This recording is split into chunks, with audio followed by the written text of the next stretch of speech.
Bonjour à tous et bienvenue pour un nouvel épisode de Red Alert, l'hebdo actu jeux vidéo de l'équipe de Serre d'Édition. Et l'équipe de Serre d'Édition, vous le voyez, il est là, il est avec moi, c'est Nicolas Coursier. Nico, comment vas-tu ?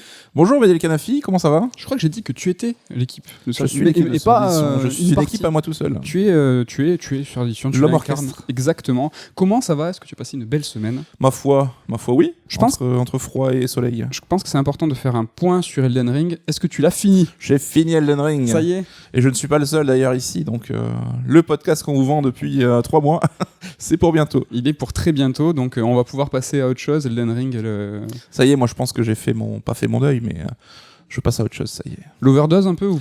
Non, c'était génial, voilà, pour faire un petit condensé. Ça sera Gauthier. l'occasion d'en parler très prochainement dans un Third Strike EX avec quasiment toute l'équipe et même un invité. Ça sera pour très bientôt. Au sommaire de cette émission, on va enfin chroniquer Triangle Strategy. Ça sera aussi l'occasion pour moi de vous parler d'un genre de JRPG hélas disparu. Ça va être très triste, vous allez voir. Dans la seconde partie de l'émission, Nico, tu vas revenir sur l'actu avec un acteur du monde du jeu vidéo qui fait beaucoup parler de lui. Cet acteur, cet éditeur, cette plateforme, c'est Epic. Epic Games. Vous retrouverez bien entendu l'interlude top 3, mais avant c'est la rubrique retour sur l'émission de la semaine dernière, dans laquelle nous vous parlions d'œuvres pour enfants, et plus précisément de Sonic 2, le film, un film qui est sorti aux US le jour de la diffusion de l'émission, on était au top, et qui depuis a explosé les charts. Donc Sonic 2, il a fait un démarrage historique en France, mais aussi et surtout aux US, où il devient le second meilleur lancement de l'année, derrière The Batman, donc quand Stylé. même pas mal. Et il devient dès lors le plus grand succès en une semaine pour une adaptation de jeu vidéo au cinéma all-time historique. C'est dingue, bon il faut dire que le premier avait quand même pavé la voie parce qu'il avait cartonné aussi, mais les fans apparemment c'est qu'il y a eu un très bon retour et ils sont tous replongés, voire même plus. Donc, Ouais, ce film a fait 72 millions la première semaine aux États-Unis, ce qui est 14 millions de plus que le premier épisode, comme tu l'as dit, qui avait déjà bien cartonné, bien performé. Là, on est dans le toujours plus, Sonic 2 toujours plus fort. Est-ce que tu vas aller le voir ? non, je serais allé en salle avec toi et Ken pour me marrer, mais là je tendrai la sortie. À demi-mot, tu viens de dire que pour te moquer quand même. Non, mais non, pour vous voir content, je trouve ça cool. J'attendrai la sortie SVOD, comme on dit. SVOD, même pas VOD, tu veux pas... Peut-être VOD. Un allez, petit 5 balles si quand tu même. me files 5 balles, je veux bien le voir. Non mais on te prêtera le Blu-ray, 4K, C'est vrai. HD, remix. Ok, t'es prêt, t'es chaud, c'est moi qui prends la main. Très chaud. Le corps, le cœur de l'émission, comme on dit à chaque fois. On va parler de Triangle Strategy. Alors, juste pour resituer, c'est un tactical RPG développé par Artdink, mais c'est surtout un jeu de la team Asano. Alors, Tomoya Asano, c'est le producteur qui devient petit à petit une star, ou du moins un nom reconnu. C'est lui qui est à l'origine d'Octopath Traveler, de la série Bravely Default, de Final Fantasy IV DS, que tu as fait, je crois. Et de Final Fantasy The Four Heroes of Light, on voit un petit peu des points communs dans tous ces jeux. Alors attention, je dis qu'il est à l'origine de ces jeux, mais il en est le producteur et non le réalisateur. Et tous ces jeux ont même été développés par des studios différents, mais ils ont tous été produits par Asano. On sait, et on l'a déjà abordé, la distribution des postes au Japon, c'est pas simple et c'est sensiblement différent qu'en Occident. Tu nous en parlais la semaine dernière, Nico, avec Ghostwire Tokyo, où Mikami, justement, était producteur, mais pas game director. Un poste où, au Japon, finalement, c'est quelqu'un qui a un petit peu plus la main sur la direction des jeux. Ouais, mais c'est vrai que c'est quelque chose qui est assez courant, mais notamment chez Square Enix. C'est Yusuke Saito, je crois qu'il s'appelle, qui chapeaute les projets faits avec des devs extérieurs. Donc on lui doit Dragon Quest 10, 11 ou Nier Automata. Et c'est un producteur in-house, du coup, mais qui fait bosser des mecs venant de studios externes, quoi. Exactement. Donc ce monsieur Asano, il a fait beaucoup parler de lui, il commence à avoir une vraie reconnaissance, et ses jeux commencent tous à avoir une patte, une vraie singularité, ce qui le distingue lui en tant que créateur, et ça arrange beaucoup Square Enix qui a besoin de nouvelles figures de proue pour prendre la relève des Tetsuya Nomura par exemple, qui a 51 ans. Il vieillit comme nous, hein. Ce monsieur Asano, il a 43 ans. Bon, c'est pas la jeune garde non plus, mais bon. 43. Et c'est deux personnes quand même qui ont beaucoup d'expérience. Le premier jeu de Nomura, c'était à 21 ans, et Asano, il a 43, c'était à 23 ans, 20 et 30 ans de carrière. C'est quand même... c'est les darons de Square Enix aujourd'hui, quoi. C'est les darons. Et quand je parle de renouvellement, c'est vrai que y a des figures de proue de Square Enix, il y en a eu, il y en a moins maintenant, et c'est vrai qu'ils ont besoin, tu vois, d'avoir un petit peu des fers de lance comme ça, des visages à mettre autour de leur saga. Et Asano commence à faire grave parler de lui. Un petit mot, c'est l'occasion pour parler de la stratégie de Square Enix qui, en l'espace de quelques semaines en début d'année, a sorti coup sur coup Stranger in Paradise, Babylon's Fall, Chocobo GP, Final Fantasy VI, Pixel Remaster et Triangle Strategy. Une forte activité activité qui s'explique avant tout par une envie et un besoin pour l'éditeur de gonfler son bilan fiscal, qui s'est clôturé le 31 mars. Ça, c'est quelque chose qui est logique et qui s'entend. Et aussi, on peut se demander de voir l'éditeur, tu vois, dégainer comme ça tous ses atouts. Est-ce que c'est étrange ? Est-ce que c'est normal, tu vois ? Bon, premier truc, perso, moi je pense que chaque jeu ne vise pas la même cible et les ventes d'un jeu vont pas forcément cannibaliser les ventes d'un autre. Enfin, on a vu Square Enix un petit peu en feu dernièrement avec des annonces de partout, donc des annonces concernant des nouvelles licences, du patrimoine avec Valkyrie Elysium, donc la suite de Valpro. D'ailleurs, il y a l'ENES qui a été déposé en Australie. Ouais, bah, peut-être qu'ils vont ressortir une compile histoire de remémorer un peu, faire remémorer aux gens l'histoire générale, quoi. Ouais. Du patrimoine avec Live Alive qui va sortir très prochainement et Chrono Cross qui est déjà sorti et des nouvelles licences avec The Diofeld Chronicle. Alors ici, le but de ces annonces c'est de rassurer les actionnaires mais aussi le public sur l'avenir de ce qui va se passer tout ça.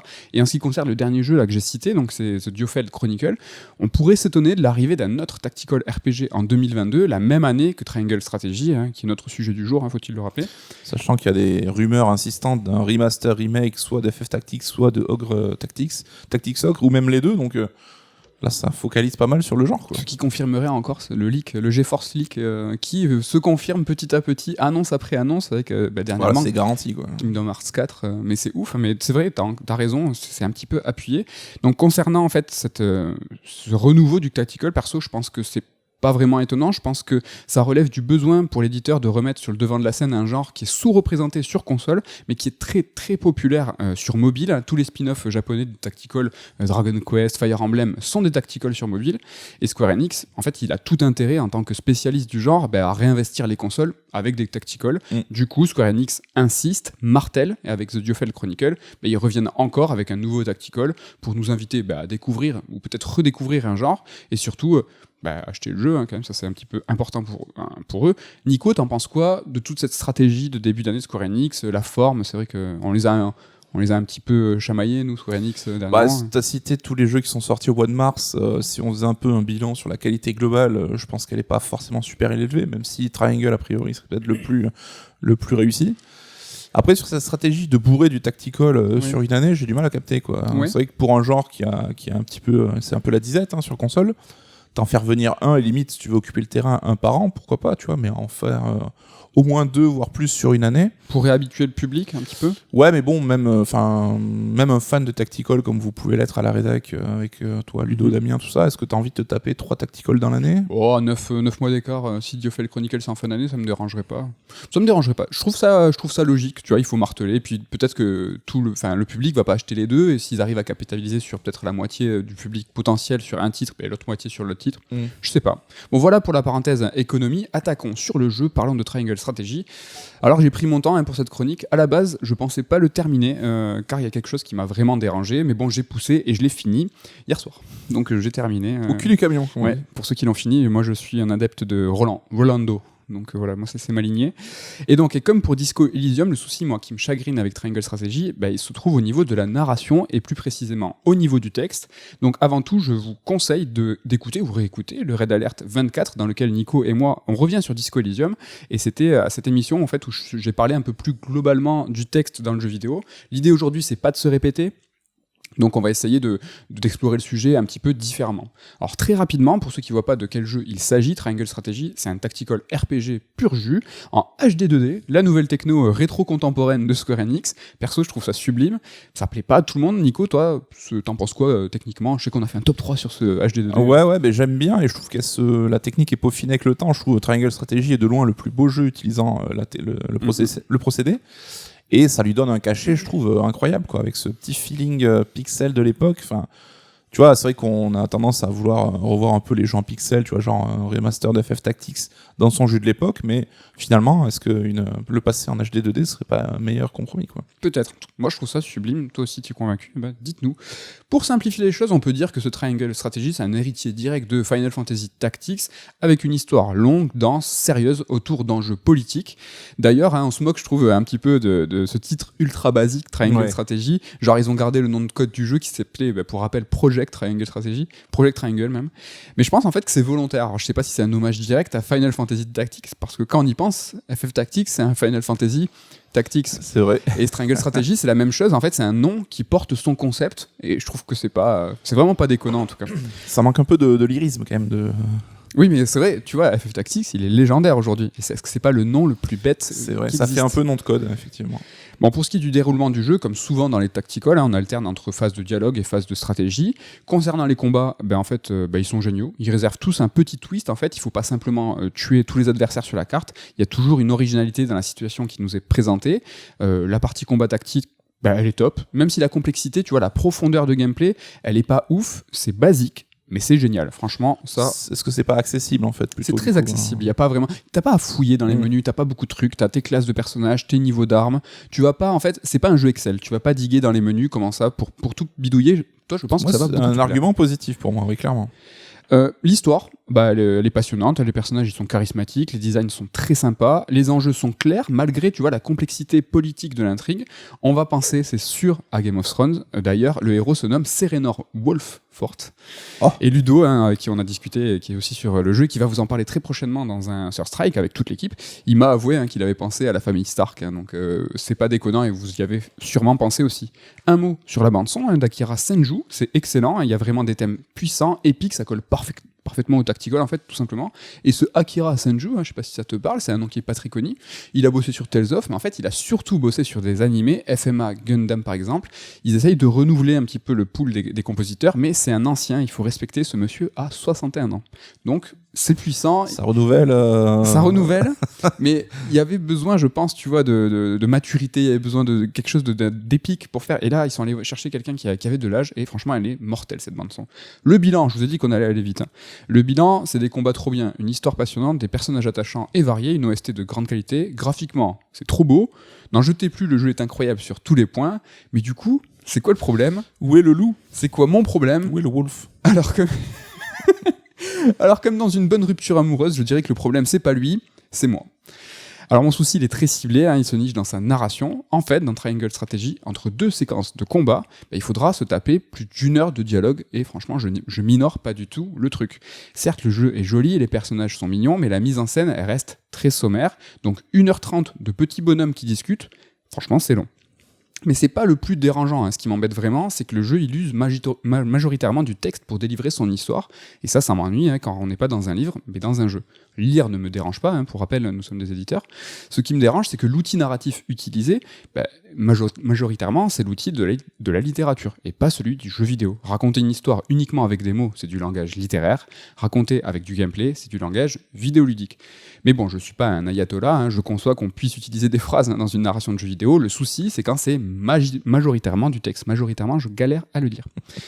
Et dans Triangle Strategy, c'est d'autant plus rageant, vraiment, parce qu'il y a de très très très bonnes idées de narration 100% jeu vidéo, et je vais vous en parler. La première idée, elle a donné son nom au jeu, en fait, c'est ce triangle de choix, en fait, qui va te suivre tout au long de l'aventure, et qui fait plus ou moins 35 heures, comme ça je le place.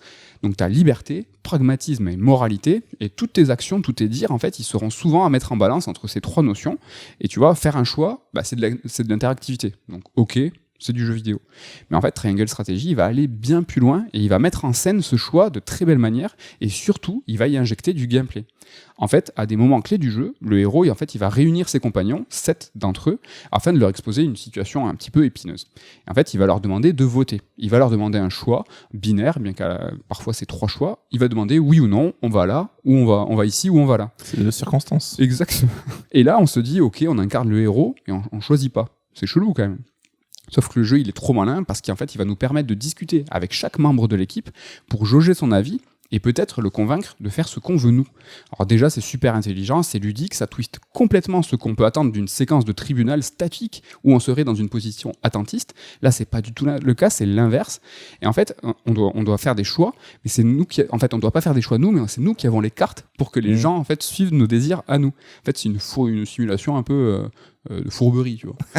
C'est pour ça, tu vois. Mais après, bon, j'imagine qu'au bout d'un seul run, t'as pas encore pu poncer le système, mais est-ce que c'est artificiel ou est-ce que t'as vraiment un impact ? Est-ce que c'est vraiment, tu peux peser sur quelque chose ou c'est juste une illusion qu'on te donne et que t'arrives à convaincre les gens d'un claquement de doigts ? C'est hyper profond dans le sens où il y a un impact vraiment très fort, c'est-à-dire que tu peux pas avoir tous les personnages secondaires, il y a des batailles que tu ne verras pas, et il y a vraiment 3 directions au scénario qui sont données, avec des ennemis, des boss finaux à la fin qui sont complètement différents, la direction du scénario est complètement différente, il y a 3 fins, avec le fameux 3 triangles, avec 3 directions différentes, et tu as une 4e fin qui est la fin parfaite, où il va falloir, avec une solution cette fois, faire exactement les bons choix. Tu as des vrais impacts voilà, sur les personnages, sur l'histoire, c'est pas du tout artificiel, c'est vraiment très très très bien écrit. Et donc du coup, c'est un jeu de bataille stratégique, mais c'est aussi un jeu de bataille, tu vois, où il faut être stratège hors du champ de bataille. La manipulation, l'éloquence, tu vois, c'est des qualités qu'il va falloir posséder, et pour que l'histoire y prenne la direction que tu désires toi. Et enfin, pour convaincre chaque membre de l'équipe, le jeu il va nous proposer des choix de dialogue. Alors évidemment, pour faire changer d'avis quelqu'un, il faudra choisir la bonne réponse au bon moment. Néanmoins, car ça serait trop simple sinon, le bon choix, il sera pas forcément disponible. Parfois, l'une des lignes de dialogue, pour répondre, elle est grisée, elle est inaccessible. Et en fait, tu peux même pas la lire, tu sais qu'elle existe, mais tu peux pas l'utiliser. Et en fait, pour débloquer ces options de dialogue, il aura fallu précédemment fouiller des lieux, visiter des maisons, aller à la rencontre de personnages qui vont nous révéler des informations qui nous serviront dans un second temps, dans ces séquences-là, à justement convaincre la bonne personne au bon moment pour que du coup tu puisses, tu vois, influer sur la décision qui te sied le mieux à toi. Donc tout ce que je viens de décrire, c'est tout simplement génial parce que c'est du gameplay. C'est carrément de la narration par l'interaction. On est dans le langage vidéoludique. Le truc, il y a un truc. Le truc, c'est que ces séquences de petites explorations, déjà, elles sont pas obligatoires. Tu peux choisir de les zapper, de totalement t'en foutre. Tu peux quitter les séquences tout de suite et le jeu te dit très bien que tu peux partir et que c'est à toi de décider quand tu as fini de tout explorer. Alors que les séquences de dialogue, elles sont obligatoires. Alors tu peux choisir de passer tous les dialogues, mais dans tous les cas, ça va être long. Et puis si t'as pas envie de lire, tu peux aussi arrêter de jouer parce que voilà, ça va durer quand même 1h30 en tout et pour tout. Et genre 1h30 de manière systématique entre chaque combat. Alors, disons que la première moitié du jeu, c'est entre 1h et 1h30 entre chaque combat. Tu peux pousser le truc parce que tu as beaucoup de quêtes annexes qui sont uniquement des dialogues, c'est-à-dire que tu vas choisir sur une map monde en fait où tu vas aller. Alors ça peut être la prochaine bataille, mais ça peut être une quête annexe où tu vas en fait apprendre à mieux connaître les personnages et les enjeux politiques. Et cette quête annexe, c'est uniquement du texte. Donc tu peux passer de 1h à 1h30 uniquement parce que tu as choisi de faire des petites quêtes annexes en plus. Vers le milieu du jeu, ça m'a fait du bien parce que ça s'équilibre un peu mieux, il y a un plus grand dynamisme et à la fin ça rebascule sur 1h, 1h30, donc c'est vraiment ultra conséquent. Donc les petits passages d'exploration, en fait, ils sont assez limités. Les zones à visiter sont souvent petites, tu vois, restreints à une place de village, on va dire. Du coup, pour ce qui est du sentiment d'exploration, tu repasseras. Et en fait, au final, si tu fais un petit bilan, tu as d'un côté une limitation de l'exploration au minimum dans des séquences optionnelles, et de l'autre à l'autre extrême, tu as des passages de dialogue très longs, obligatoires, sans aucune interaction. Et ça me pose un problème, car le jeu, en fait, il prend une position à la faveur de la lecture et à la défaveur du gameplay. Ça, c'est vraiment le truc qui me dérange le plus. Cet équilibre, Nico, t'en penses quoi ? Est-ce que c'est quelque chose que toi, que tu pourrais accepter en disant « ouais, ça me va » ou est-ce que c'est quelque chose qui pourrait te déranger d'avoir un déséquilibre aussi fort ? Alors, j'ai pas joué au jeu, mais a priori, ça pourrait ne pas me déranger si l'histoire est bien intéressante, si les dialogues sont bien écrits. C'est vrai que moi, ça m'a jamais trop dérangé d'avoir peut-être un surplus de narration, même un peu passive, versus les histoires de gameplay, quoi. Un petit mot là-dessus, justement, l'histoire est vraiment très intéressante. Elle est pas forcément extrêmement complexe, mais elle est extrêmement dense. Donc c'est des enjeux politiques, et donc c'est vrai que c'est un petit peu... Mais c'est extrêmement bien écrit, plutôt subtil. Donc je pense que ça va te plaire. Moi, ce qui me dérange, vous l'avez compris, c'est la forme de la narration. La narration me dérange pas qu'elle soit conséquente, c'est un jeu extrêmement narratif avec des phases de tactique. Oui, c'est une question d'équilibre, quoi. Ouais, mais c'est surtout la forme, tu vois. Et moi, si ça avait été 1h30 de narration interactive, ça m'aurait pas dérangé. Bon, je me permets encore de vous reparler de nos repas à la rédac, les repas qui sont souvent animés par des grands débats. Et au cours de l'un d'eux, Damien a évoqué une citation du réalisateur Guillermo del Toro. Damien, il fait souvent ça, il balance des citations comme ça de réalisateurs. Et donc, cette citation est tirée d'un thread Twitter. Et donc, du coup, je vais vous la résumer. L'idée du thread, ce ne sera pas du mot à mot. Pour Del Toro, le cinéma, c'est une symphonie où tous les éléments qui le constituent doivent en fait jouer de concert, en fait tous ensemble et en même temps. Il y a la mise en scène, le montage, la musique, le son, les acteurs, en fait tout possède un sens et tout doit jouer un rôle, mais tout doit être coordonné, tout doit être en harmonie, comme une symphonie. C'est le principe de sa citation. En substance, en gros, il dit que tous les éléments d'un film doivent être signifiants et que tous ces éléments se doivent d'être interconnectés, isolés. Ils perdent de la force, voire ils perdent de leur sens. Pour moi, dans le jeu vidéo, ça devrait être la même chose, mais hélas, c'est très rarement le cas. La complexité vient du fait qu'un élément, et pas des moindres, s'ajoute à l'équation, c'est le gameplay. Déjà que le cinéma, tu vois, galère à conjuguer avec des éléments assez nombreux, le jeu vidéo en ajoute un nouveau, qui est en plus un élément qui dépend d'un tiers, et ce tiers, c'est le joueur. Du coup, le jeu vidéo n'est plus une œuvre figée, terminée, comme peut l'être un film au cinéma. Il y a la longueur du jeu aussi, qui peut poser problème. Déjà, c'est chaud de faire un film de 2 heures. Alors imaginez un jeu de 20 ou 30 heures avec en plus un comportement d'un joueur qu'on ne maîtrise pas. On se retrouve le plus souvent avec des jeux aux phases cloisonnées afin de contrôler le joueur et la narration. Vous avez capté où je veux aller avec Triangle, là, stratégie. Donc on enchaîne le plus souvent des séquences de jeu, puis de narration, avec des distinctions qui sont bien franches. Alors il est fréquent, du coup, dans ces titres-là, d'oublier les spécificités du jeu vidéo pour raconter une histoire, et donc on se retrouve comme dans Triangle avec des grandes séquences bien distinctes. Et dans le jeu vidéo, j'ai quand même l'impression qu'on se repose très très souvent sur le langage cinématographique ou littéraire, sans y injecter du gameplay justement, pour raconter une histoire. Pendant une cinématique, on pose la manette, pendant les dialogues, on pose la manette, et ça, je trouve que c'est très dommage. Alors je sais que c'est pas simple, mais ce qui me dérange, c'est quand c'est démesuré, comme dans Triangle Strategy. Et je comprendrais qu'on râle sur des jeux de Kojima, que nous on défend beaucoup, mais qui se payent dans ces jeux des séquences qui sont interminables de cinématiques, qui sont, là encore une fois, du langage cinématographique. Voilà, pour un peu illustrer cette dichotomie, en fait, ce déséquilibre. Nico, toi t'en penses quoi justement de cette narration non interactive, non vidéoludique, qui est trop cinématographique ou peut-être trop littéraire? C'est la voie qui est la plus logique et la plus simple, mais je dis pas simple au sens péjoratif, parce que c'est vrai que les outils, la grammaire de narration de jeux vidéo, la narration interactive, elle est encore en train de se construire. Exactement. Donc on a vu qu'il y en a qui arrivaient avec certaines pistes dans certains genres, mais c'est vrai que dans un jeu qui a pour ambition de raconter une histoire très soutenue, très intense, avec beaucoup de personnages, c'est compliqué d'appliquer peut-être cette méthode-là, quoi. Donc j'avoue, oui, je sais pas, j'aurais peu de pistes à proposer, mais c'est pas notre taf. Oui, bien sûr. Bon, on se moque de David Cage, mais c'est un créateur qui propose une forme de narration interactive. C'est vrai que, mais qui correspond un petit peu avec ce que tu dis, c'est que tout ça est un petit peu naissant, donc c'est normal aussi qu'il soit un petit peu hésitant dans ce qu'il fait. Mais bon, David Cage, il a quand même une proposition. Bon, je le répète, je sais que c'est pas simple et comme toi, j'ai pas de solution, mais je pense que la narration dans le jeu vidéo devrait se faire à travers des possibilités du jeu vidéo, au maximum en tout cas. Alors ça mériterait... Pardon ? Juste si on approfondit 2 secondes, tu vois, c'est vrai que tu pourrais partir de la logique que si tu choisis un camp, ça peut être appliqué au cours d'une bataille en décidant de tuer par exemple le boss ou pas, de pas le tuer. Oui. Mais ça, comme tu l'as dit, c'est que le fait d'avoir un personnage tiers qui tient la manette. Exactement. Si tu tues le personnage sans avoir bien compris les enjeux, tu peux toi-même te piéger aussi. Donc c'est une complexité. Ouais. On l'a évoqué dans une précédente émission justement sur le rôle du joueur et je parlais de BioShock où tu peux te tuer toi-même ton jeu parce que tu as en vue subjective. La narration là est brillante dans BioShock 1, mais si tu décides de regarder en l'air, tu loupes tous les moments intéressants, quoi. Ce qui est d'autant plus brillant dans BioShock, et on y reviendra sûrement, c'est que tout ça est en plus dans la diégèse du jeu, dans le contrôle, mais bon. Genius. Tout ce qui est cette narration, tout ce qu'on raconte, ça mériterait une chronique entière, mais par exemple, les jeux d'Ueda sont le meilleur exemple d'aventure qui se raconte grâce à l'outil du jeu vidéo. Et pour rester dans le RPG, allez, je vais citer un jeu que j'aime bien, FF7 par exemple, nous fait jouer un long flashback, je parle de Nibelheim, une séquence de narration qui aurait pu être pénible si elle n'avait été racontée qu'à travers le texte. FF7 c'est pour la blague, mais évidemment les jeux d'Ueda, on est 100% dans du jeu vidéo, impossible de faire dans un autre langage, que ce soit cinématographique ou littéraire. Oui, après, sans vouloir diminuer son travail, il a pas pour ambition de faire passer autant d'informations, autant de dialogues, autant de contenu écrit, quoi. Donc c'est vrai que... Exactement. Après c'est toujours pareil, c'est ton scope, quoi. Oui, bien sûr. C'est peut-être pas dans un jeu vidéo qu'il faut faire ça, je sais pas. Ça c'est encore peut-être encore d'autres débats qu'on aura plus tard. Bon, tout ça c'est un constat qui m'attriste dans le jeu vidéo en général, mais c'est un bilan qui me désole pour Triangle Strategy.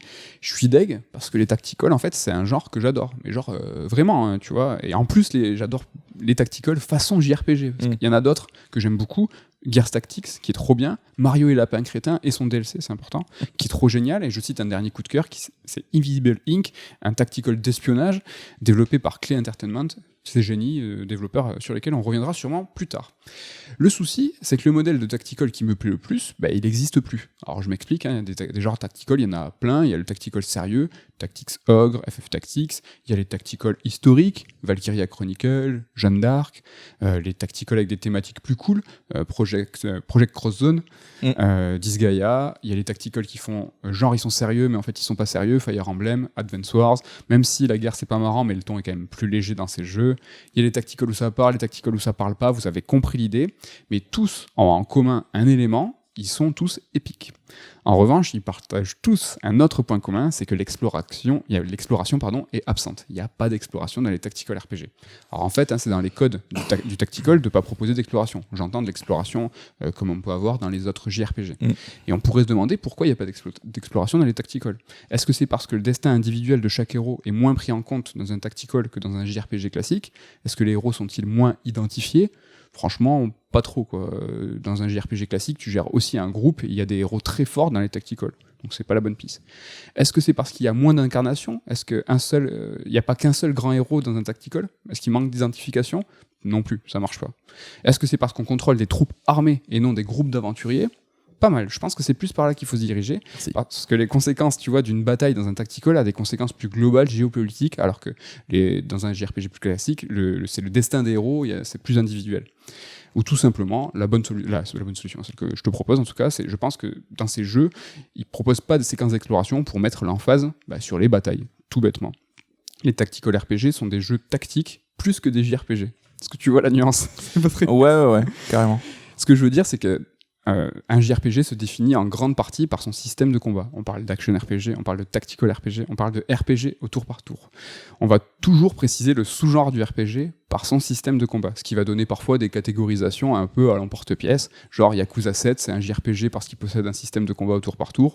Pas vraiment, c'est pas plus un JRPG que les précédents épisodes. Persona 5 Striker, est-ce que c'est un Musou parce qu'il possède un système de combat de masse? Pas vraiment, c'est un JRPG, c'est la suite de Persona 5. Tout ce que je veux dire, c'est que ce système, tu vois, le combat c'est fondamental dans un JRPG. On a même eu des projets où la classification des RPG, on en est venu à la conclusion que c'est peut-être pas le système de combat qu'il faudrait le distinguer. Je sais pas si on n'en parle pas plus, on sait pas, parce qu'un jour ça arrivera. Donc c'est le système de combat qui va définir beaucoup de choses dans un JRPG et encore plus dans un tactical. Et je trouve que c'est dommage, parce que fut un temps il existait un JRPG tactique avec de l'exploration épique et qui ne déroulait pas sa narration uniquement avec du texte. Et quelle est cette perle rare? Cette série, c'est Shining Force, monsieur. Voilà, je sais, gars, tiens. Sauf que Shining Force, ça n'existe plus. En France, on n'a même pas eu droit au scénario 2 et 3 de Shining Force 3.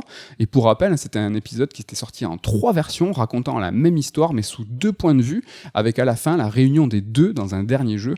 C'était vraiment quelque chose qui était très important. Et donc le fondateur de Camelot, créateur des Shining Force, il était aussi scénariste, il était très impliqué. Et ce qu'il voulait faire dans Shining Force 3, c'est vraiment proposer, un peu comme Clint Eastwood avec Iwo Jima et les frères de... Comment il s'appelle ? Mémoire de nos pères. Mémoire de nos pères. Un point de vue, c'est la guerre. L'autre point de vue, finalement, c'est pas si simple. Et là, il avait proposé un 3e jeu où il y avait la réunion des trois, la réunion des deux, et sacrément ambitieux quand même. C'était sacrément ambitieux, ça n'a pas traversé les frontières. Et c'est allé même plus loin. Je sais pas si t'es au courant, mais il y avait Shining Force 3 Premium Disc. Et en fait, c'était un disque qui était offert par le studio à ceux qui ont commandé les 3 jeux.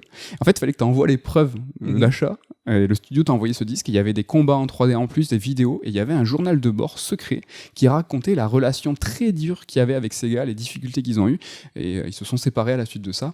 Donc c'était vraiment un truc c'est rigolo, hyper stylé. Et donc dans Shining Force, il y avait de l'exploration classique comme un JRPG.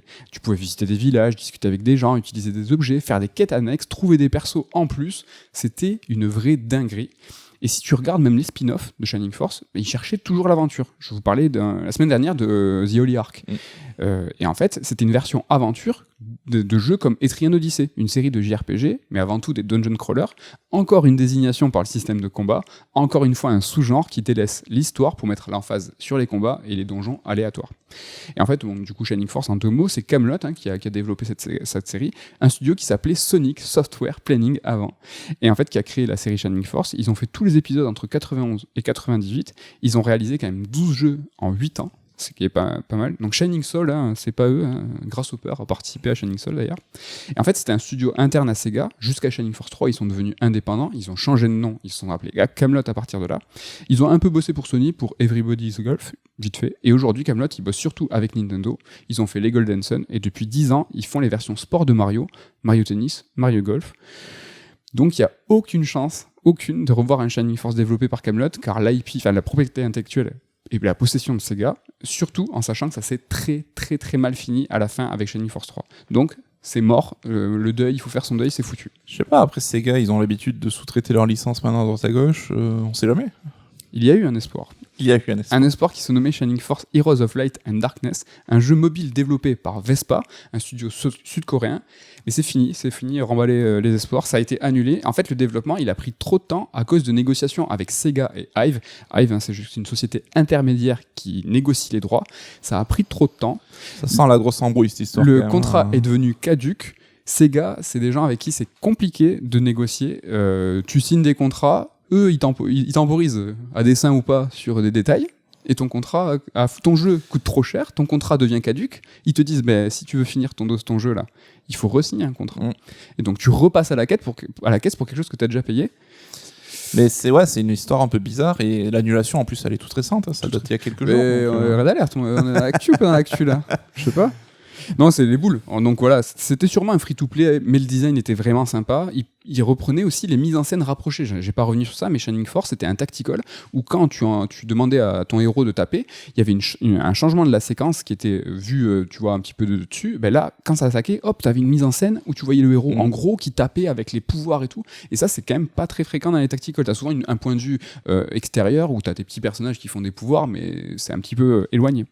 Comme dans Disgaea, par exemple, ou Triangle Strategy.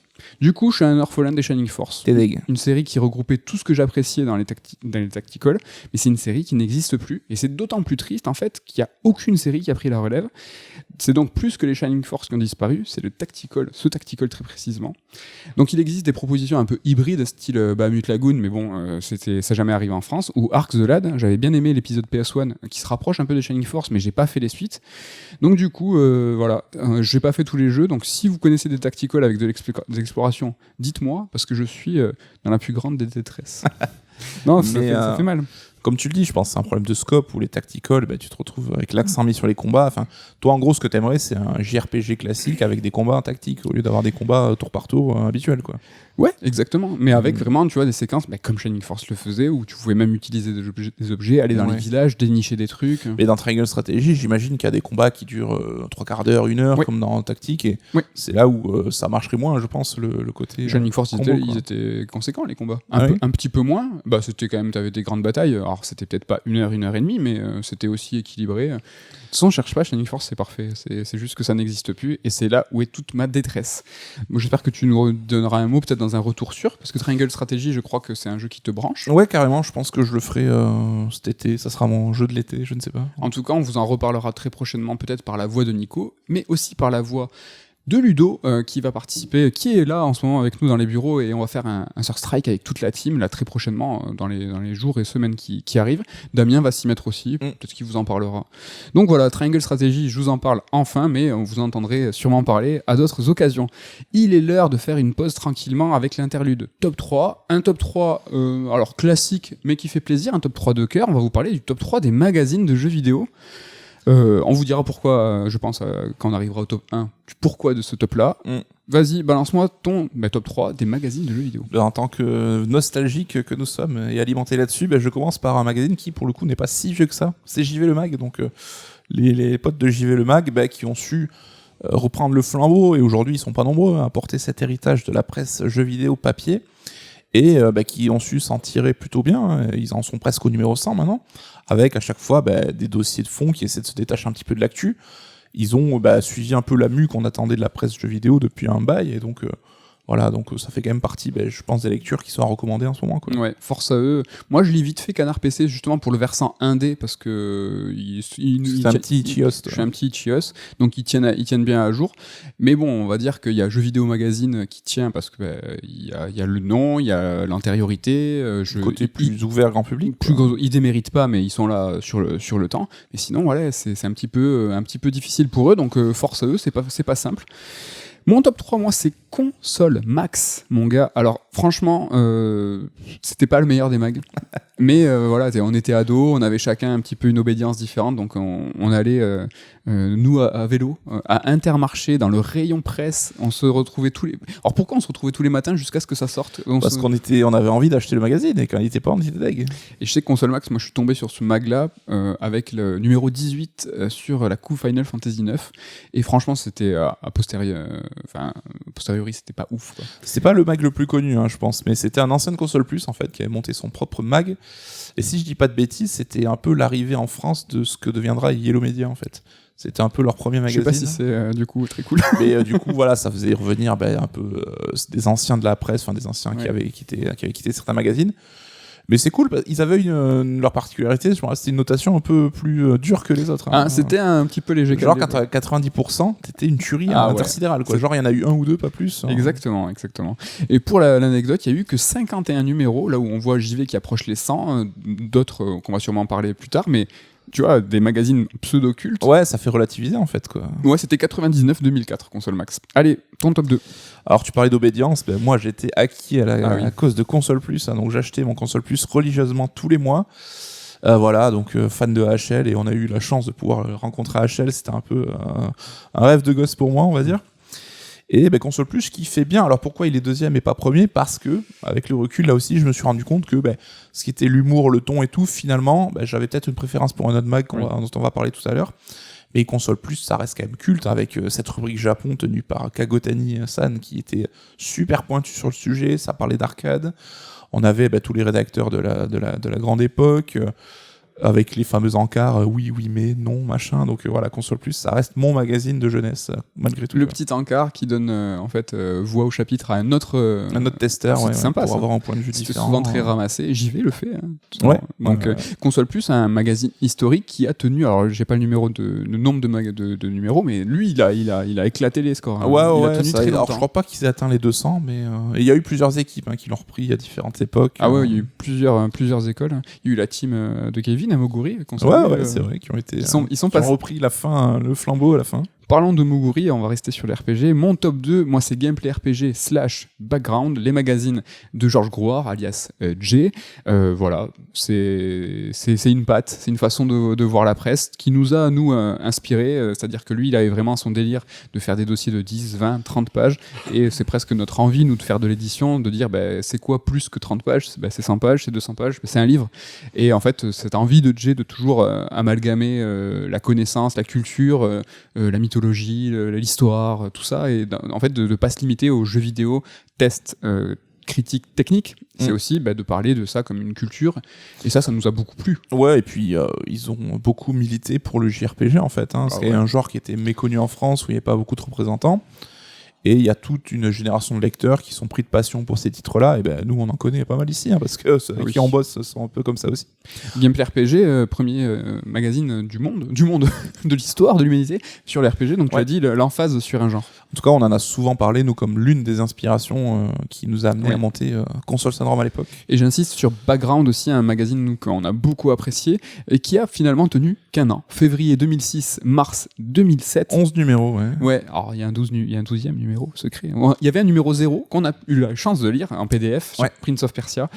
C'était une époque où vraiment, nous on était sur les forums, ils balançaient des coups en avance. C'était une autre époque, mais... Le temps jadis, voilà. Background et Gameplay RPG pour le top 2. Et c'est le tour de ton top 1 qu'on partage, je crois. Le numéro 1 qu'on partage, et je pense que ça sera le cas de beaucoup, c'est Joypad, effectivement. Le fameux mythique magazine Joypad. Alors de la belle époque, avec Traz, TSR et tout, donc... moi là aussi, ce que je disais, c'est que dans le ton, avec le recul, alors là c'était un pote à nous qui les achetait tous les mois, mais on se faisait tourner évidemment les magazines, mais dans le ton, dans l'humour et tout, c'est vrai que je pense qu'on s'y retrouvait peut-être un peu plus, aussi dans les goûts des rédacteurs. Ouais. Donc là, l'équipe aussi, avec il y avait Greg, Julien Chiez, Julot, tout ça, et c'est cool parce que c'est marrant quand des gens qu'on a pu rencontrer après. On peut faire la passerelle si tu veux. Pourquoi on a choisi de faire ce top 3 là ? C'est qu'on a une triste nouvelle, c'est que Gameblog n'a pas fermé ses portes, mais l'équipe en fait historique dans ses derniers membres ont quitté Gameblog sans annonce tonitruante ni officielle. En fait, la société a été placée en liquidation judiciaire, donc c'est comme ça que ça s'est su, mais il y a eu aucune annonce, et on s'est dit on va attendre de voir si le site ferme, on en parlera à cette occasion. Exactement. Et en fait, ce qui s'est passé, c'est que le site n'a pas fermé, c'est qu'il est repris par une autre équipe. Alors j'imagine qu'il est rattaché au groupe qui possédait Gameblog jusqu'à maintenant, et avec peut-être plus des pigistes que des employés, ça on n'en sait rien. Mais c'est vrai que du coup, ceux qui tenaient un peu le site, les historiques, sont partis, et on trouvait dommage que ça se passe presque dans une sorte de silence, tu vois, un peu, parce qu'il n'y a pas eu ce côté. Alors, ça arrive souvent quand un média ferme, on a eu No Life, on a eu IG Mag ou quoi, ça crée une vague de sympathie et tout le monde va partager un petit peu ses souvenirs et rappeler pourquoi ce média était important.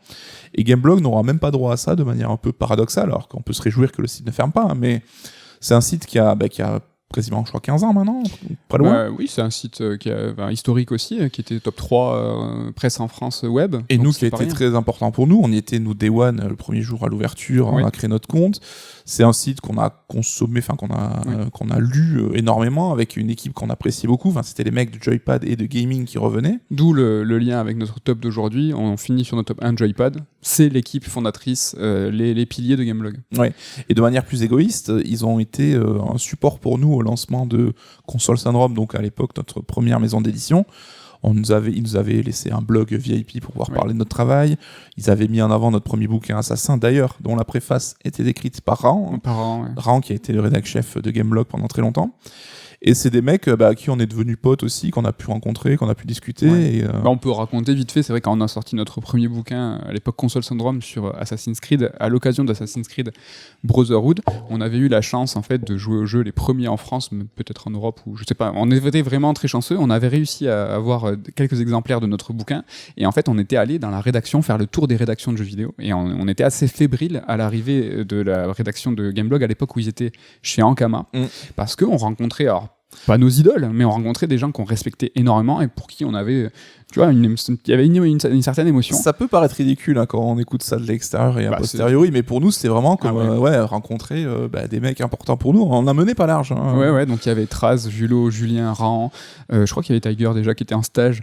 Il y avait et donc nous c'était vraiment les fondateurs de Gameblog, l'équipe de Joypad et on était là tout fébrile. Pourquoi je vous raconte l'histoire d'Assassin's Creed? Parce qu'on était tout fiers nous en disant mais nous on a fini Brotherhood, il est dans le bouquin, et Rahan qui était à l'époque avant Julo, responsable des tests d'Assassin's Creed, disait je l'ai reçu la galette de Brotherhood aujourd'hui, j'y ai pas joué, me dites rien et tout. Et en fait on a discuté, on s'est liés d'amitié et toutes ces personnes sont aujourd'hui des potes ou des amis.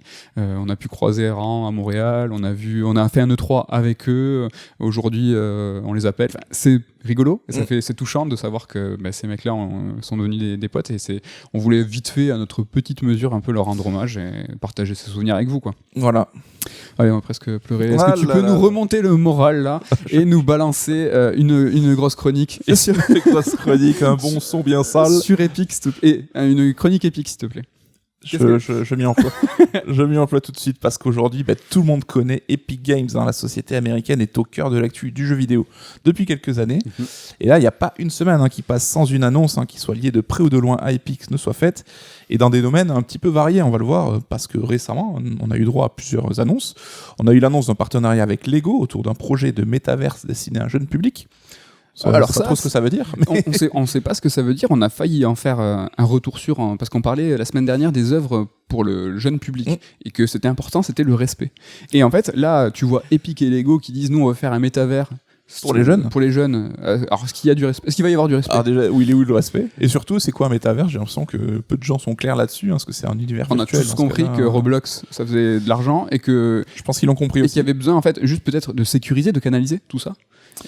À voir, mais c'est vrai que c'est un projet quand même, une annonce assez tonitruante, parce que Lego c'est aussi un gros acteur. Ah ouais, mais le truc, la fusion de deux géants quoi, et pour cibler les enfants, il manquerait quoi à McDo quoi, tu vois, Lego et Disney McDo dans le salle.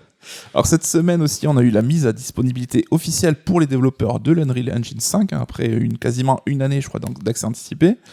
Et on a aussi eu des annonces comme quoi les futurs jeux Witcher et Tomb Raider tourneraient sur cette Unreal Engine 5.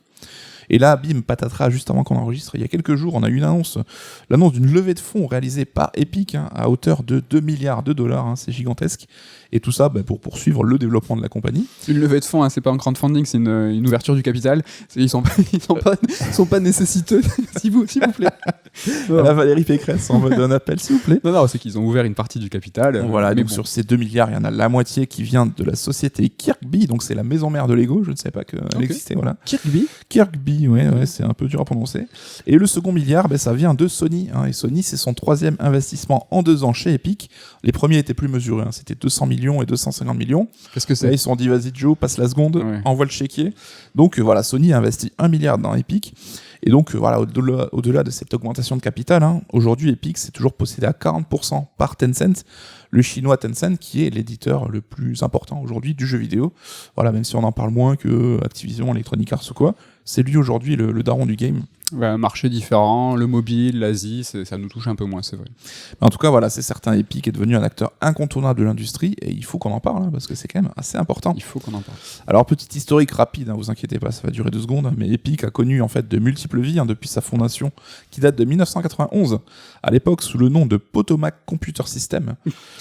Donc, Potomac, c'est la ville en fait où était basée j'ai compris Potomac. Moi. Potomac, oui. D'accord. Donc en 92, après la sortie du premier jeu d'Epic nommé ZZT, la société prend le nom de Epic Mega Games, un nom qui sent bon les années 90. Ouais. Ils ont aligné les mots qui tâchent. Mais c'était exactement le but pour faire croire que c'était une grosse société en fait. Et donc finalement, la société devient Epic Games en 99 au moment de la sortie de Unreal Tournament. Unreal Tournament, c'est un fast FPS multijoueur. C'était un gros succès. On n'en voit plus trop de ce genre, mais je sais pas, t'as joué un peu toi Unreal Tournament ? Non, je suis pas Unreal. C'était un Quake-os, peut-être. Attends. J'ai eu la Dreamcast avec un clavier souris. Le seul mec en France. Et tu t'es moqué pour jouer à Quake, à Unreal et à Soldier of Fortune sur Dreamcast, parce que c'était une console formidable qui faisait tout tourner. Vraiment. Mais exactement. Mais Epic, tu dis 99, c'est tout ça date quoi. C'est qu'on sent Epic, on a l'impression que c'est tout neuf, mais c'est vieux. Et parmi les acteurs clés de l'entreprise, on trouve évidemment le fameux Cliff Eby. Alors de son vrai nom, Cliff Bleszinski, qui a développé un platformer 2D, alors qui n'est pas resté dans les mémoires, qui s'appelle Jazz Jackrabbit en 91. Donc il était là dans les premières années d'Epic, mais qui est surtout connu pour être le géniteur de la saga Gears of War, avec son premier opus sorti en 2006. Là aussi, ça ne rajeunit pas. Ça tellement. Un petit moment. Cliff Eby a sorti un bouquin, une bio sûrement, parce qu'il est plus du sérail. J'ai très très envie de le lire. Est-ce que tu l'éditerais pas, tiens ? Je sais pas si. Est-ce que vous c'est pas une annonce. On se pose vraiment la question. Vous liriez un bouquin vous sur Cliff Eby ? Moi, je serais vraiment lecteur, après éditeur. Ça doit être le American Way of Life quand même, la bio, je pense. Je sais pas, parce que c'est quand même un personnage avec vraiment un caractère bien franc-parler. Exactement. En tout cas, en parallèle de son activité de développement, Epic vend aussi la licence de son outil technologique maison, le fameux Unreal Engine. C'est quand même une part importante de la société. Et moi, je me souviens, alors tu me diras si c'est d'accord, mais c'est qu'à partir de l'Unreal Engine 3 qu'on a commencé à voir le moteur vraiment essaimer et envahir plein de genres de jeux. Et à l'époque, donc c'était l'époque PS3 360, il y a certains observateurs qui reprochaient un peu au moteur de créer une homogénéisation des jeux, donc avec un aspect texture, des personnages, c'est souvent des gros mecs musclés, très rasés et tout. Tu te rappelles de cette période un petit peu ? Alors, je m'en rappelle pas, je pourrais pas te donner des exemples, mais je me souviens de la légende qui disait qu'il y avait une homogénéisation en fait des titres avec des textures réutilisées, une patine en fait, où tous les jeux commençaient un petit peu à se ressembler. Est-ce que c'est encore le cas aujourd'hui ? J'ai moins l'impression. Je suis même choqué de voir des fois. Mais ça tourne sur Unreal, mais ça n'a rien à voir avec les précédents jeux. Après, c'était le début aussi, quoi. C'est vrai que les assets. Je crois que Lost Odyssey était fait sur Unreal Engine 3. J'allais dire, il y a beaucoup de jeux japonais, dont chez Miss Walker, en fait, qui ont utilisé l'Unreal. En tout cas, voilà, tout ce qu'on vient de dire, c'est un peu le vieil Epic, l'Epic à papa, comme on dit, celui dont on parlait peut-être un petit peu moins, parce que depuis 2017, Epic, c'est un peu devenu le roi du jeu vidéo avec cette phase 2 qui est coïncidée avec la sortie de Fortnite, évidemment.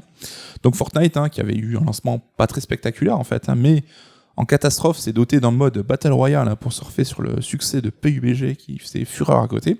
Et là, ça a été l'explosion, que je vais pas faire l'historique de Fortnite, c'est un succès gigantesque. Alors, Epic avait du succès avant Fortnite, je suis pas en train de dire que Fortnite a tout changé, mais vu les montagnes d'argent que ça génère, c'est incontestable que le succès de ce jeu a permis un développement de la société un petit peu tout azimut et une diversification de ses activités qu'elle n'aurait pas connu s'il n'y avait pas eu Fortnite. Ça, je pense, c'est clair. C'est clair, mais c'est vraiment aussi le reflet de la stratégie d'entreprise.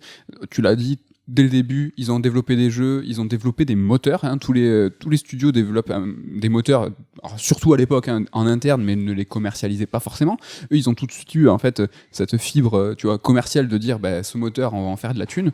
Ils iront bien plus loin après en le proposant gratuitement contre un pourcentage, mais tu y reviendras sûrement. Tout à fait.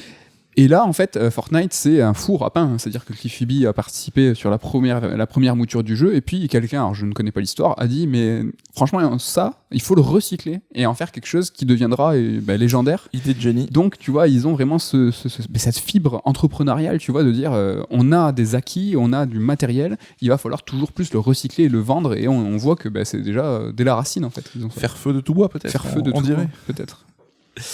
En tout cas, parmi cette diversification, on a au premier rang l'Epic Game Store, hein, donc le fameux store de vente de jeux aussi en ligne dématérialisé. Donc là, l'idée, c'est de venir concurrencer directement l'hégémonie de Steam, hein, donc la plateforme de Valve.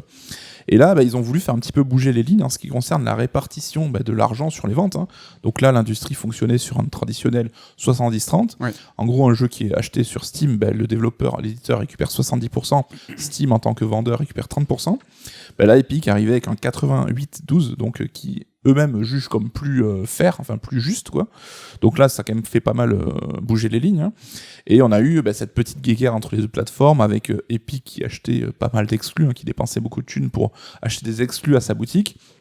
Et qui aussi offrait des jeux en masse. Hein, donc toutes les semaines, t'as droit à ton jeu gratos sur Epic Game Store. On parlait des abonnements avec des offres de jeux gratos et tout. Eux, c'est pas un abonnement, c'est juste tu installes ton launcher, tu t'abonnes. Enfin, tu t'abonnes, faut juste créer un compte. Tu t'inscris et hop, t'as des jeux gratos. Je veux pas être cynique, hein, mais Epic, on a vu, c'est des malins et ils ont vraiment joué sur ce soft power en disant nous, on est dans le camp des devs, on va vous montrer une répartition plus fair et c'est vraiment génial et c'est cool pour les devs et c'est par là qu'il faut aller. C'est cool.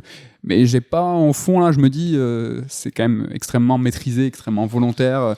On se posera la question tout à l'heure, mais j'avoue, j'ai pas de réponse à apporter là-dessus. C'est quand même un point qui interroge. Bien sûr. Après, ça dépend aussi, comme tu dis, de notre vision du monde. Hein, mais plus ou moins cynique ou pas. Exactement, je veux pas être cynique, mais Tim Sweeney, c'est quelqu'un qui est très vocal, hein, qui s'exprime beaucoup, qui va au front, hein, que ça peut être contre Valve et contre Apple. Donc il a peur de rien. Il a les reins pour ne pas avoir peur. Hein, c'est toujours pareil. Hein, si t'as des potes derrière, hein, tu peux faire le malin. Mais bon, on y reviendra. Tu parlais d'Apple, hein, c'est vrai que Epic a déclenché la guerre aux géants américains, là aussi pour une question de répartition des droits sur les ventes. Donc là, Epic contestait en fait Apple en disant que la société avait un monopole sur les méthodes de paiement in-app, donc sur l'App Store, donc les méthodes de paiement dans l'application. Donc tout bêtement, dans Fortnite, quand tu vas acheter de l'argent virtuel, tu passes par le système d'Apple qui prend sa com au passage. Ça, Epic s'est battu là-dessus. Alors, ils ont perdu leur procès. Alors, je rentrerai pas dans les détails, c'est assez technique, mais ils ont été déboutés sur la grande majorité des sujets. Ils n'ont pas lâché l'affaire. Mais voilà, l'appel est fait, donc ça sera rejugé, donc on va voir comment ça va se passer. En tout cas, l'Epic Game Store, c'est quand même un objectif de longue haleine. Hein. La rentabilité était prévue pour 2023, donc ça a mis du temps à s'enclencher. Ça a déjà été décalé aussi là-dessus. Bien que, et là, ils sont encore une fois extrêmement malins. Là où il y a de la thune, hein, c'est la distribution. C'est-à-dire qu'ils se sont placés en tant qu'intermédiaires entre des développeurs et un public pour faire une rétention d'argent, comme quand vous allez à Carrefour, quand vous allez n'importe où. La distribution, c'est quand même un élément non négligeable, mais fondamental pour la thune, quoi. Valve, mais Valve, t'es d'accord, quoi. À quoi bon faire Half-Life 3 quand tu gagnes des milliards en vendant les jeux des autres? Ça, c'est la distribution et c'est juste. Voilà, c'est que t'en as qui sont vraiment trop gigantesques. Comment tu veux te placer face à... J'ai plus la plateforme de Valve, là, elle s'appelle comment? Steam, le spécialiste. J'adore les consoles de jeux vidéo. Expert. Steam, comment tu te places face à Steam? Tu vois, comment tu y vas en frontal? Epic, merci Fortnite, tout ça, ils y sont allés. Et c'est pas rien. Donc je dis pas que c'est facile. Je dis juste que la distrib, ça fait de l'argent. Alors la distrib, oui, mais il y a aussi l'édition, parce qu'Epic a fondé son initiative Epic Games Publishing, et là va se poser aussi presque en mécène un petit peu, ou au moins en sauveteur de projets maudits. Donc il faut savoir qu'ils ont annoncé financer les prochains jeux des studios Remedy, Playdead et Game Design, à savoir donc Alan Wake 2, le prochain jeu de Fumito Ueda, et le prochain jeu des créateurs de Inside et Limbo. C'est quand même pas rien. C'est pas rien, mais c'est génial. Enfin, encore une fois, c'est extrêmement malin. Ça fait penser à un Sony qui, à l'époque, donnait de l'argent à Ueda, qui donnait de l'argent à Genova Chen pour faire des jeux vitrines, des jeux prestige, qui ne gagnaient pas forcément de l'argent, et s'ils en gagnaient, tant mieux. Mais sinon, c'était pas grave. C'est du branding, quoi. C'est du branding. Sony a délaissé. Microsoft l'a un petit peu tenté aussi. ça a un peu moins marché. Et là, comme tu dis, les sauveurs. Attends, Alan Wake, Fumito Ueda, c'est incroyable. Et il faut savoir que les conditions d'édition en plus sont ultra idylliques, hein, donc à savoir le développement du jeu est financé entièrement par Epic, ça concerne donc le dev mais aussi l'édition, avec le marketing, la localisation, tout ça. Ouais. Le studio conserve quand même tous les droits de propriété intellectuelle sur le projet, et il récupère 50% des bénéfices une fois les coûts amortis. Donc ça c'est un deal que tu trouves nulle part ailleurs, c'est le rêve de tous les studios de jeux vidéo, quoi. C'est inespéré, c'est contre le principe même de l'édition. C'est-à-dire que voilà, tu as un éditeur comme nous dans le livre ou n'importe quoi qui va prendre un risque financier et qui va s'ériger en tant que détenteur de la propriété intellectuelle, même si dans le livre c'est toujours l'auteur qui reste détenteur, mais tu as un droit d'exploitation. Dans le jeu vidéo, c'est un petit peu différent. Tu travailles sous la coupe d'un éditeur et en fait, tant que tu travailles sous cette coupe-là, la propriété intellectuelle reste à la main de l'éditeur. Mais là, c'est l'inverse. C'est-à-dire que là, on te finance, tu gardes la propriété intellectuelle, c'est-à-dire ce qui a de la valeur. C'est-à-dire que le studio, il va garder son savoir-faire, il va aussi garder l'IP. Donc qu'est-ce qui va se passer dans 5-10 ans ? Peut-être qu'ils vont lâcher Epic. On a vu combien de fois des problèmes, des histoires de brouille avec un éditeur qui garde une IP, le studio qui se barre en claquant la porte. On en parlait tout à l'heure. Sega, Shining Force, c'est à eux. Konami, c'est une coquille vide aujourd'hui. Ils sont détenteurs des IP, c'est à eux Suikoden, c'est à eux Metal Gear, c'est à eux Silent Hill, etc. Ça a une valeur. Ça a une valeur quasi inestimable. Donc là, c'est inespéré. Sachant que Epic garantit la liberté créative totale. Alors là, c'est n'en jetez plus. C'est de la philanthropie là. C'est que là, tenez. En tout cas, voilà, au niveau de ses activités, Epic a aussi développé ses rachats et son développement. Parce que depuis le succès de Fortnite, donc ils ont acquis par exemple, alors c'est Psyonix, donc c'est les mecs qui font Rocket League en 2019, mais également Mediatonic, les gars de Fall Guys, le jeu Interville, avec les mecs. Ouais. Donc là c'était en 2020, et en 2021, l'année dernière, ils ont acheté Harmonix, donc les mecs de Guitar Hero et de Rock Band. Alors ce dernier exemple, c'est un peu plus étrange, je pense qu'ils ont une idée à la tête, mais les deux premiers, c'est clairement le phénomène, c'est Fortnite. C'est quoi les petits phénomènes là, les jeux multi là, qu'on peut mettre. Ça, on bouffe, c'est-à-dire que un concurrent potentiel, tu vas pas le laisser croître. Tu vas le manger tant qu'il est abordable. Et eux, bon, ils ont ce qui est abordable, c'est assez large pour eux. Donc, ces deux phénomènes, Fall Guys et Rocket League, qui sont pas rien en termes de phénomènes de jeux vidéo, ils les ont bouffés avant que potentiellement Fortnite puisse s'essouffler et qu'il se fasse avaler par un autre phénomène. C'est ultra, mais encore une fois, ça c'est de la stratégie 101, c'est basique, mais ils peuvent l'appliquer. Ouais. Et puis Fortnite, c'est devenu les spécialistes des collaborations, donc d'intégrer des licences dans ton jeu. On sait que Fall Guys et Rocket League, c'était aussi le cas. T'inquiète que là, ils vont apporter de l'expertise sans problème là-dessus. Quoi. Carrément. Ils ont aussi racheté ArtStation et Bandcamp, donc là aussi, c'est encore un peu plus nébuleux, mais c'est des sites, là aussi, liés à la création artistique, qui sont un petit peu connus. Quoi. Ouais, ça c'est de la stratégie à long terme, où en premier lieu, c'est un petit peu compliqué de voir comme... je reviens sur Sony, mais tu vois, quand ils achètent un bout de Discord et tout, tu dis, mais qu'est-ce que vous voulez faire avec ça ? Et là, Bandcamp... Ouais, il y a du sens. ArtStation, ça aussi pareil, c'est une plateforme. Ouais, mais il y a toujours ce côté un peu, tu vois, mécène, en gros, on va libérer les artistes et tout, et un discours qui paraît trop beau pour être vrai, on l'a dit un petit peu. Mais ouais, quoi. Qu'est-ce que ça cache ? Après, on pourrait dire, Tim Sweeney, c'est un mec qui a galéré toute sa vie avec des éditeurs et tout, et maintenant qu'il a les moyens, il veut un peu accomplir ce que lui aurait rêvé d'avoir. Là, c'est évidemment la lecture super. Tu vas revenir sur Tim Sweeney très précisément, parce que lui, il ne lâche, de ce qu'il dit, il lâchera jamais l'affaire, il a 51%, il reste le maître à bord, la personnalité qui est à la tête de cet empire. Epic, on est en train de le voir dans ta chronique, qu'est-ce que Epic ne fait pas ? Ils font tout. Ils font du développement, de la distribution, de l'édition, de la philanthropie, ils donnent de l'argent, ils font des caramels beurre salé, ils font tout, ces gens-là. Donc Epic a aussi mis la main sur des sociétés qui développaient des outils spécifiques pour les inclure de base dans son moteur de jeu. Donc on a Quixel Megascan, donc ça c'est quelque chose qui propose de récupérer des assets, donc des modèles 3D ou des textures. Et on a aussi les MetaHumans Creator, donc c'est un créateur de personnages qui est facile à utiliser. Donc on va rentrer un peu dans les détails sur l'Unreal Engine tout à l'heure, mais là aussi c'est quand même quelque chose qui est apporté de manière là aussi gratos, quoi. Vas-y, fais-toi plaisir, quoi. Ils ont tellement de projets, tellement de trucs poussés, à chaque fois tu sors un truc, je fais mais j'ai oublié ça, mais évidemment. C'est pour ça que c'est vrai que quand j'ai vu tous ces actus, je me suis dit Epic, c'est cool d'en parler, et en tirant la bobine, tu te dis mais c'est vrai que ils sont partout, il y a plein de trucs qui sont lancés, et voilà, c'est quand même important. Et l'Unreal Engine, ça reste le cœur de la société, on va en parler un petit peu maintenant. Donc c'est le moteur qui est adopté par une immense variété de studios aujourd'hui.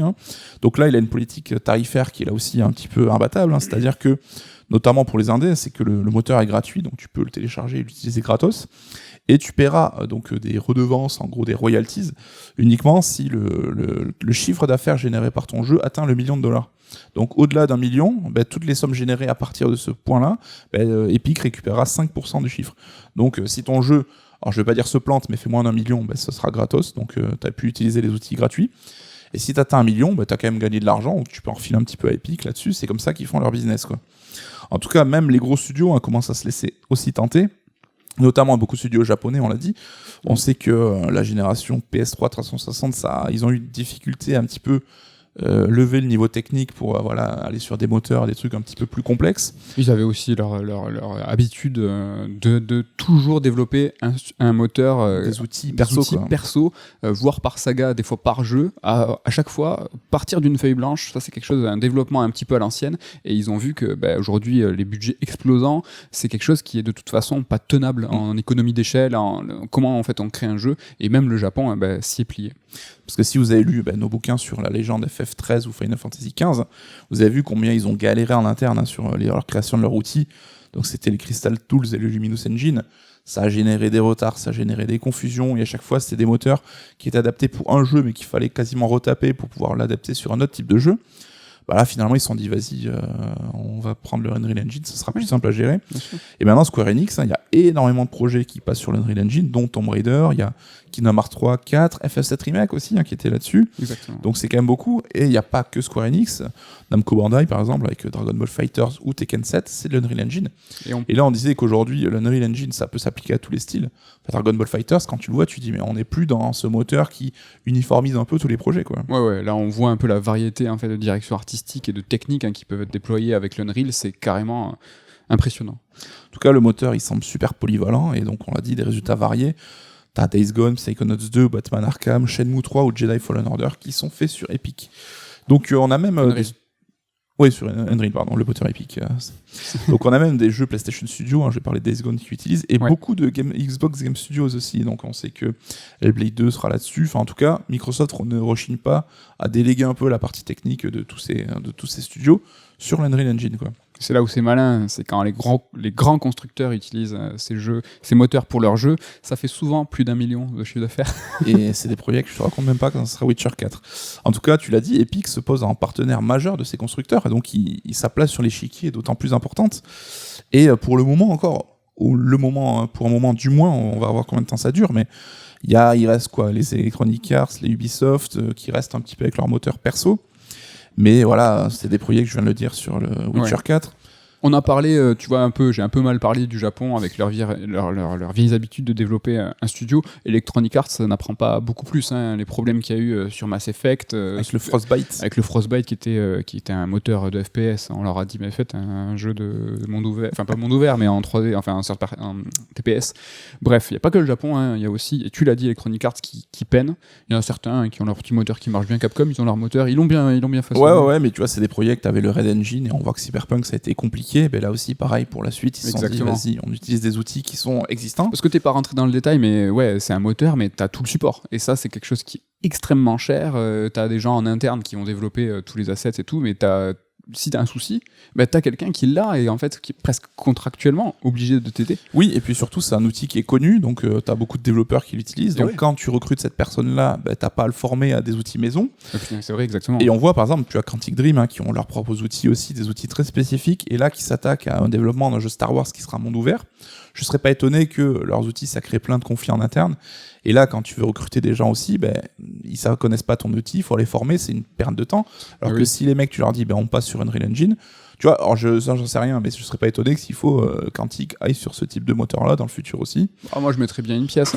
Les outils de Quantic, ils ont été développés pour faire leur jeu à eux. On connaît l'arborescence narrative. On parlait tout à l'heure de narration et de narration vidéoludique.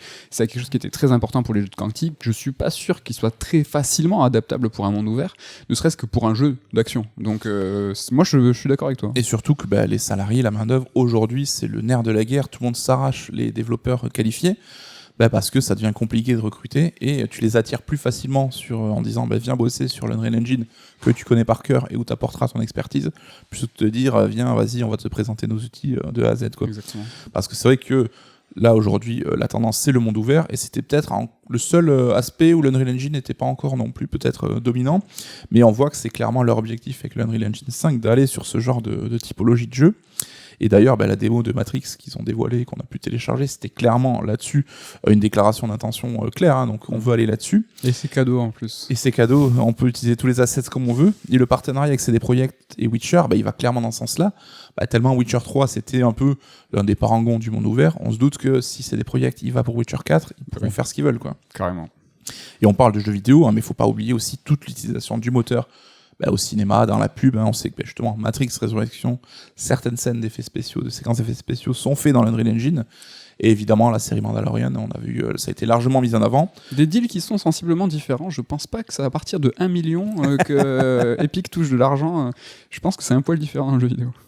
Dans le cinéma, pardon. En tout cas, Epic aujourd'hui c'est devenu un acteur incontournable dans le domaine du jeu vidéo, en tant que développeur avec Fortnite, en tant qu'éditeur avec Ueda, Alan Wake, etc., en tant que distributeur avec l'Epic Game Store, et en tant que partenaire technologique avec l'Unreal Engine. Donc aujourd'hui, vraiment, il a une place à part et qu'on pourrait presque assimiler à celle d'un constructeur, un peu comme Valve en fait, hein, tu vois, qui a vraiment, qui est pas juste un éditeur comme un autre, et tellement il touche de branches de l'industrie en fait, quoi. C'est clair, qu'est-ce que Epic ne fait pas ? Enfin, tu l'as dit, c'est même plus qu'un constructeur. Alors, c'est peut-être un constructeur, c'est qu'ils n'ont pas la machine encore. Ils n'ont pas une machine physique, mais de toute façon, combien de temps ? L'histoire. Non, enfin, je pense pas. Enfin, là, pour le coup. Regarde Valve, hein, qui fait leur hardware aussi. Ouais, mais. Tu sais, il y a un moment, quand tu veux plus partager ou moins partager avec les autres, ta seule solution, c'est d'être autonome et d'avoir donc ton propre hardware aussi. Ouais, mais ça va pas dans le sens de l'histoire. J'y crois pas non plus. Hein, là où les constructeurs se délaissent du matériel pour aller vers la plateforme style, je sais pas, PlayStation Plus, Game Pass et tout. Epic, ils sont déjà là, en fait. Ils ont déjà ils ont de l'avance. C'est quand demain, toutes les télés seront connectées avec l'appli et tu cliques sur ton appli, t'es abonné au mois et tu vas avoir ton panel de jeux, l'Epic, quand tous ils vont dégainer, ils auront déjà l'appli Epic. Et puis, on pourra, nous, consoleux que nous sommes, consommer des jeux qui ne sont peut-être pas accessibles. Il leur manque le matériel, mais en fait, ils sont finalement en avance et ils ont touché des secteurs que même Sony, même Microsoft, même Nintendo ne touchent pas. C'est incroyable. En fait, le prisme, la largeur du prisme, j'avais jamais réalisé. C'est en t'écoutant dans ta chronique, je me dis, mais en fait, c'est un truc de malade, quoi.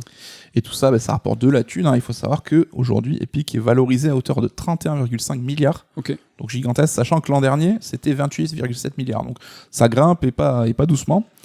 Donc là aussi, on sait que Epic a pas mal de proximité avec Sony. Hein. On sait qu'ils ont bossé ensemble. La première présentation de l'Unreal Engine 5, c'était sur PlayStation 5.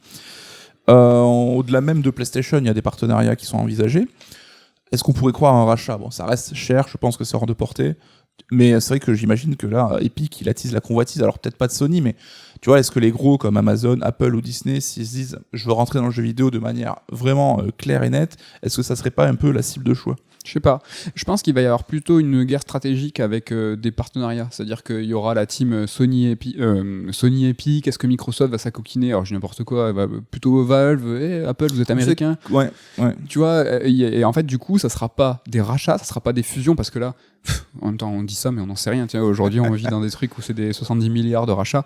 Mais bon, à ce jour, et ce que j'en pense, peut-être pas des consolidations, mais des partenaires de choix. Et en fait, tu es bras dessus, bras dessous, en disant, nous, on est Sony Epic. Ouais, mais après, on sait que Coalition, le studio de Xbox, a beaucoup bossé avec Epic et l'Unreal Engine. Mais parce qu'ils tapent l'incrus. En fait, ils sont là, ils font, mais non, mais écoutez-nous. Non, mais Epic, c'est le mec en soirée, c'est le meilleur pote à tout le monde. Mais ouais, mais ça, et tout le monde lui paye un verre. Quoi. Ouais, mais à la fin, tu te fais casser la gueule. C'est qu'à un moment, tu peux pas être pote avec tout le monde. Et c'est peut-être là où ça va avancer qu'il va falloir, pour Epic et Team Sweeney, choisir un camp. Parce qu'à un moment, on va leur dire, tu peux pas être le pote de ce monde, ça n'existe pas. Mais comme tu l'as dit tout à l'heure, c'est qu'en tout cas, Team Sweeney, il a toutes les cartes en main parce qu'il est aujourd'hui, il possède son entreprise, il est majoritaire dans le capital. Donc aujourd'hui, c'est devenu l'un des mecs les plus riches du monde. Et c'est lui qui décidera ce qu'il veut faire, s'il veut vendre ou pas. Mais en tout cas, il peut conserver l'indépendance s'il le souhaite, quoi. Il est maître à bord, seule grande personnalité, comme un peu Gabe Newell. Après, on aime ou on n'aime pas, mais ça reste une aventure entrepreneuriale dingue. Ouais, c'est clair. Et en fait, ce qui est rigolo, c'est que ce monde du PC qui nous est pas éloigné, mais on s'y intéresse un poil moins, que ça soit Gabe Newell ou Tim Sweeney, c'est deux en fait figures, tu vois, humaines, qui ont un visage, qui ont une personnalité. C'est deux personnes qui se mettent en scène. Tu vois, on a vu Gabe Newell donner la Steam Deck en allant toquer aux portes. On voit en fait Tim Sweeney aller au front face à Apple et tout, dans les consoleux, dans le jeu vidéo, Sony, Microsoft et tout. En fait, on a des porte-paroles, tu vois. C'est pas les patrons qui arrivent et qui parlent, tu vois. Mais il y a un côté clairement Apple. Comment s'appelle le fondateur d'Apple, le jeu Petit col roulé. Oui. Steve Jobs.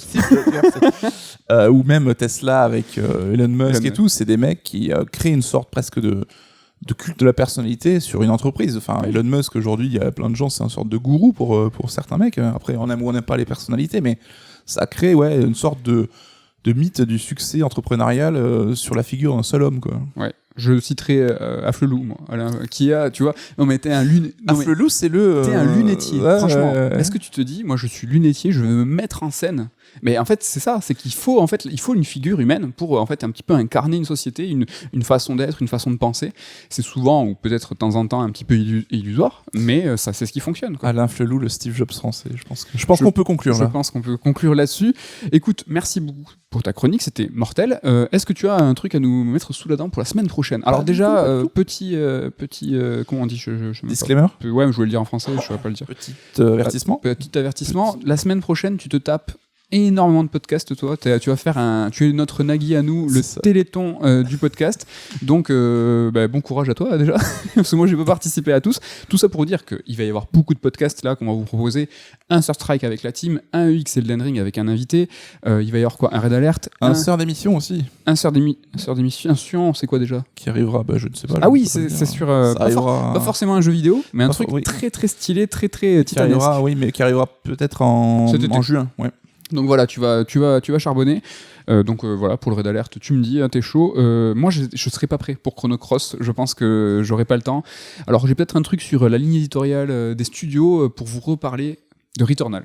Oh là là, l'excuse bidon. Non, c'est pas bidon, c'est que Returnal, là, voilà, il prend 4 BAFTA, il y a des gens qui, j'entends, je lis, c'est quoi ce jeu qui sort de nulle part et qui rafle tout, c'était finalement pas le vrai GOTY, et c'était pour justement expliquer que, en fait, ils sortent pas de nulle part, qu'il y a une vraie logique éditoriale et que Returnal n'est que, en fait, l'amalgame de tout leur savoir-faire, et quand on regarde les studios, c'est souvent le cas, et t'as des studios qui font un petit peu... Voilà, en gros, parler de ligne édito, et surtout, parler de Returnal. Donc, on vous souhaite une bonne semaine. Revenez dès la semaine prochaine pour un nouveau Raid Alert. L'occasion pour nous de faire la bise à toute l'équipe, à Ludo, à Ken et...